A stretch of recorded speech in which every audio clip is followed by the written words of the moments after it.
नमस्कार मित्रांनो, माझ्या श्रीसेवा @माय मराठी ह्या चॅनलवर आपलं स्वागत आहे. बरेच दिवस झालं मला व्हिडिओ बनवता नाही आला, थोडं व्यस्त होतो. आता निवडणुकांची धामधूम होती, आचारसंहिता होती. आज निवडणुका पार पडल्या आणि आपल्याला अनेक परीने, अनेक पद्धतीने, अनेक ठिकाणाहून आवाहन करण्यात येत होतं की बाबा आपल्या महाराष्ट्राचं हित जपणारे, आपल्या मुलांच्या भवितव्याचा विचार करून जे आपल्यासाठी मेहनत घेतील असे तिथले स्थानिक उमेदवार, कर्तबगार, मग ते कुठल्याही पक्षाचे असेल, त्यांना यावेळेला मतदान करा, जेणेकरून आपलं स्थानिक प्रश्न ते सोडवू शकतील. आपल्या रिडेव्हलपमेंटचा प्रस्ताव असो. आमचंच बघा, बोरिवलीला वेस्टला आमची एकसर डोंगरी सोसायटी आहे. एकसर डोंगरी ही झोपडपट्टी एक प्रकारे आहे. त्या 5-6 सोसायट्या आहेत. स्थानिक आमदारांना अनेकदा पाठपुरावा घेऊनही यावर्षी करणार, पुढच्या 5 वर्षात करणार असं आश्वासनच मिळाली, पण प्रत्यक्षात काय अजूनही ती सोसायटी रिडेव्हलप होऊ शकली नाही. टेक्निकल, कायदेशीर काही क्रिटिकल गोष्टी असतात, त्या शेवटी एक सामोपचाराने एक गोष्टीवर तोडगा निघून त्या होऊ शकतात. इच्छाशक्ती मात्र पाहिजे. आता इतक्या वर्षामध्येही तिथले स्थानिक लोकांनी अजून काही त्याच्यावर पर्याय काढून रिडेव्हलप अजून केलेलं नाही, करायला मदत केलेली नाही. अशा अपेक्षा आहे आता निवडणुका झाल्यानंतर येणारे विधायक काही करतील. पण बहुतांशी अक्षरशः म्हणजे म्हातारी होऊन गेलेली लोकं आहेत. बहुतांशी लोकं ही वर गेली आशेने, बाबा कुठेतरी चांगलं घर मिळेल, पिण्याचं पाणी घरामध्ये मिळेल.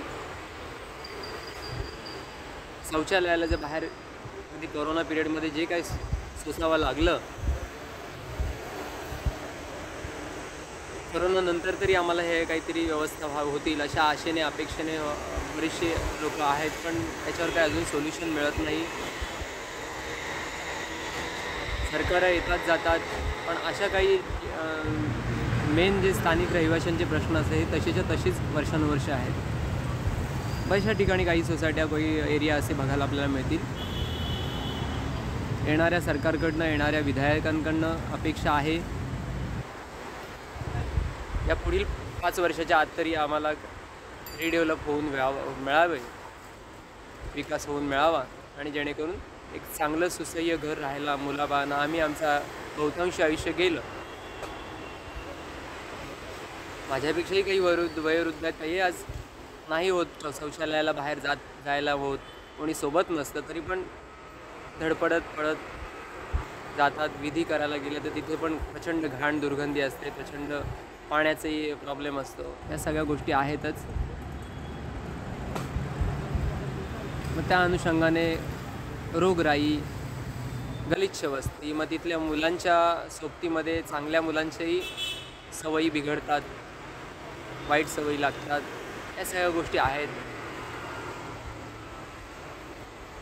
सरकारकडनंही, येणाऱ्या सरकारकडनं अपेक्षा आपण करतो की काहीतरी बाबा सकारात्मक पावलं उचलतील आणि बकाळ अवस्था जी मुंबईला झालेली आहे झोपडपट्ट्यांमुळे, त्या लवकरात लवकर दूर करतील. त्याच्यामध्ये कुठल्याही प्रकारे आणखीन आडपडदे, खाचे खोचे, टक्केवाऱ्यांचा शोध न घेता असेल त्यांना मिळायचं असेल ते त्या पद्धतीने मिळेलही काही, पण कुठेतरी मतदारांचा विचार व्हावा आणि मतदारांना तेवढा तरी त्यांच्या हक्काचं जे वास्तव्याचं, जास्त मागत नाही, जे काही कायद्यानुसार आहे एरिया मिळणार किंवा जे काही सुविधा रिडेव्हलप होणार, तात्काळ अगदी युद्ध पातळीवर त्याच्या कामाला गती मिळावी आणि ते काम यावर्षी, या 5 वर्षात तरी पूर्ण व्हावं असं येणाऱ्या विधायकांकडून आपण अपेक्षा करूया. स्थानिक लोकांना विशेषतः प्राधान्य दिलेलं आहे यावेळेला.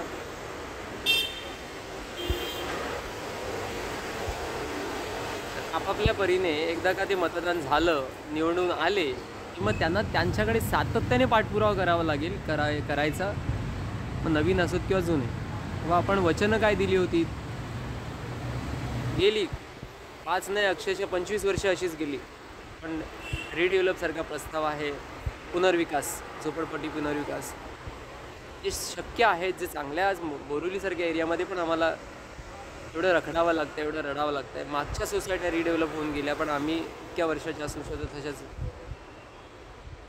प्रत्येक गोष्टीला मार्ग आहे, प्रत्येक गोष्टीला उपाय आहे, पण इच्छाशक्तीचा अभाव आहे.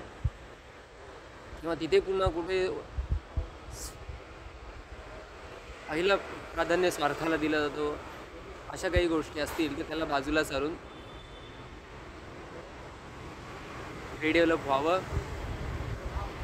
आणि उर्वरित जे काही नागरिक आहेत आज वास्तव्याला आहेत, त्यांचं भविष्यातलं मुलांचं भविष्य सुरक्षित आणि चांगलं व्हावं, या दृष्टीने एक विधायकांनी कर्तव्य करावं अशी प्रामाणिक इच्छा आहे.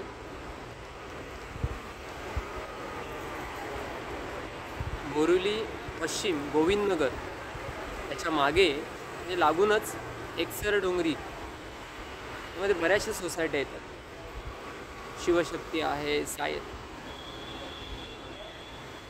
साईबाबा नगर सोसायटी आहे, गांधीनगर सोसायटी आहे, श्यामसुंदर नगर सोसायटी आमची आहे,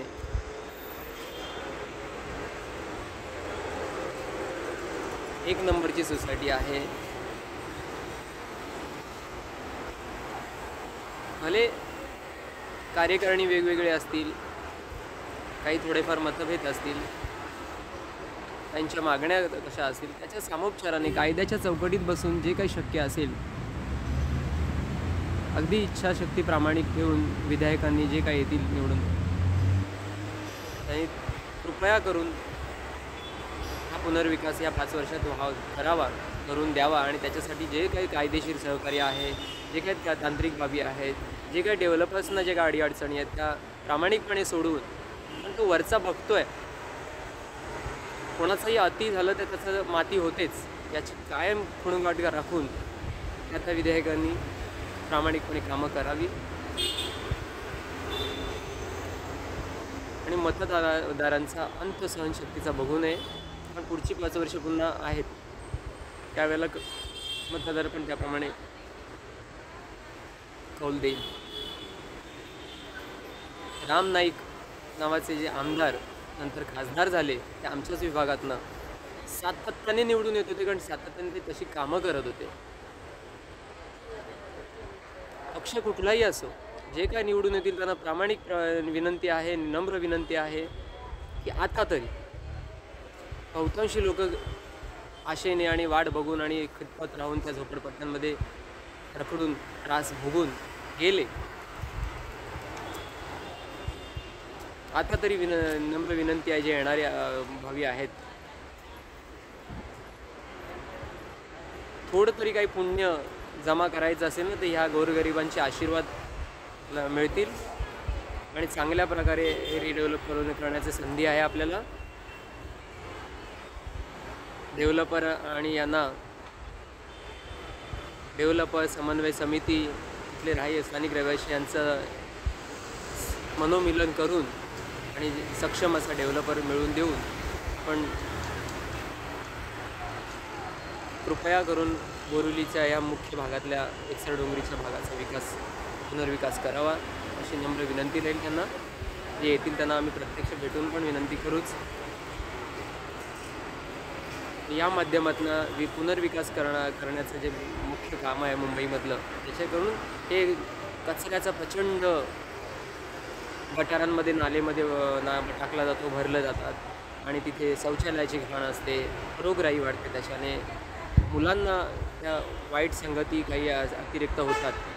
ह्या गल्ली गोळातनं कुठे कुठे लपून छपून काही मार्ग केले जातात, त्याला आळा बसेल, संस्कृती जपली जाईल, क्रीडा आणि कौशल्य त्याला वाव मिळेल, सोसायट्या बनल्या व्यवस्थित. या पार्श्वभूमीवर पुनर्विकासासाठी येणाऱ्या आमदारांनी, येणाऱ्या विधायकांनी कामं करावी प्रामाणिकपणे. त्यासाठीच मतदान केलेलं असतं. विनंती आहे त्यांना जेवढं काही होईल तेवढं लवकरात लवकर पुनर्विकासाला गती देऊन कामं करून द्या. पुन्हा मतं मागायला कुठलं आणखीन तुम्हाला प्रेशरच राहणार नाही की बाबा आम्ही येऊ की नाही. कामं करणाऱ्याला निश्चितच पुन्हा जनता मतदान करते. आणि ही मोठी अपेक्षा नाही आहे. जे आहे ते कायद्याने जे काय मिळेल ते मिळावं, त्यासाठी सहकार्य व्हावं अशी अपेक्षा आहे. धन्यवाद.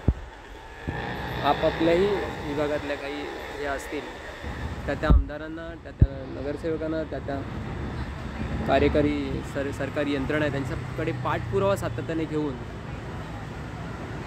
आपण मागे लागलंच पाहिजे, तरच ही कामं काही गतीने होतील अशा अपेक्षा आहे आमच्याकडच्या आमदार जे कोणी येतील त्यांच्याकडनं. ती करतील बाबा ह्या 5 वर्षात.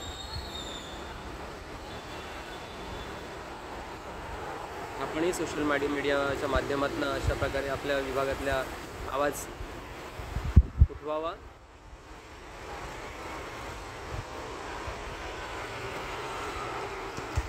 धन्यवाद.